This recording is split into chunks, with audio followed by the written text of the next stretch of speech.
अस्सलामुअलैकुम दोस्तों, कैसे हैं आप लोग। उम्मीद करते हैं कि आप तमाम लोग खैरियत से होंगे। दोस्तों आज की वीडियो में हम कुवैत की कुछ ज़रूरी खबर, ज़रूरी जानकारी जो आ रही है वो आप लोगों के साथ शेयर करने वाले हैं। तो अगर आप कुवैत में रहते हैं, कुवैत के हालात वाक़यात से बाखबर रहना चाहते हैं तो इस वीडियो को आप शुरू से लेकर आखिर तक जरूर देखें, क्योंकि ये वीडियो आप लोगों के लिए काफ़ी ज़्यादा बड़ी और इम्पोर्टेंट होने वाली है। सबसे पहली खबर आप लोगों के साथ शेयर कर दें कि कुवैत में नेशनल डे के मौके पर जो छुट्टी दी जा रही है, तमाम लोगों से कहा यह गया है कि छुट्टी के दौरान जो लोग सेलिब्रेशन करेंगे, यानी जो लोग जश्न मनाएंगे, उस दौरान सुरक्षा जो है वो बनाए रखें। जबकि सिक्योरिटी फोर्स को भी अलग अलग जगह पर, अलग अलग एरिया में जो है वो तैनात कर दिया गया है ताकि सुरक्षा जो है वो बनी रहे। इसके साथ ही आपको बता दें कि नेशनल डे के मौके पर लुलु मार्केट की तरफ से 23 फरवरी से 28 फरवरी तक ऑफ़र जो है वो दिया जा रहा है। अगर आपको सामान वगैरह ख़रीदना है, चाहे वो खाने पीने का सामान हो या बाकी और तरह का सामान है, अगर आप ख़रीदना चाहते हैं तो आप लुलु मार्केट से सामान जो है वो ख़रीद सकते हैं। आपको यहाँ पर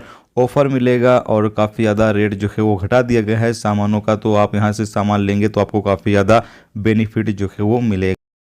इसके साथ ही आपको बता दें कि कुवैत में नेशनल डे के मौके पर जो छुट्टी दी गई है, छुट्टी बिताने के लिए लोग जो है वो कुवैत से बाहर सफ़र करना चाहते हैं, जिसमें लंदन हो गया, काहिरा हो गया, रियाद हो गया, जद्दा हो गया और दुबई हो गया। इन तमाम देशों में, या यूँ कह लें कि इन तमाम शहरों का लोग जो है वो सफ़र करना चाहते हैं। यहाँ बताया गया है कि इन तमाम देशों में जाने के लिए जो फ़्लाइट का टिकट है वो बढ़ा दिया गया है, यानी 200% फ़्लाइट का जो टिकट है वो इंक्रीज हो चुका है, बढ़ चुका है। जबकि यहाँ बताया गया है कि भूकंप आने से इस्तांबुल की जो मांग है वो काफ़ी ज़्यादा कम हो चुकी है, यानी कि लोग जो है वो इस्तांबुल अभी नहीं जाएंगे क्योंकि यहाँ पर भूकंप आया था। इसकी वजह से यहाँ पर लोग जो है वो काफ़ी ज़्यादा कम जा रहे हैं। बाकी और अलग अलग एरिया में, अलग अलग एयरपोर्टों का लोग जो है वो छुट्टी के दौरान सफ़र करेंगे।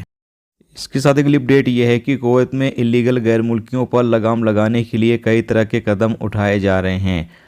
Public authority for man power और कुवैत सोसाइटी ऑफ इंजीनियर के साथ मिलकर कामगारों के सर्टिफिकेट की जांच की जा रही है। कहा गया है कि इंजीनियरिंग के सेक्टर में कामगारों के क्वालिफिकेशन की कड़ाई से जांच की जा रही है। बताते चलें कि करीब 16,000 प्रवासियों के क्वालिफिकेशन की जांच की जा रही है। कहा गया है कि 81 सर्टिफिकेट ऐसे मिले हैं जो कि नियमों के अनुसार खरे नहीं उतर रहे हैं। इसमें से 7 कागजात तो नकली थे, 14 भारतीय और 16 मिस्री नागरिकों के कागजात भी थे जो कि नियमों के अनुसार खरे नहीं उतरे हैं।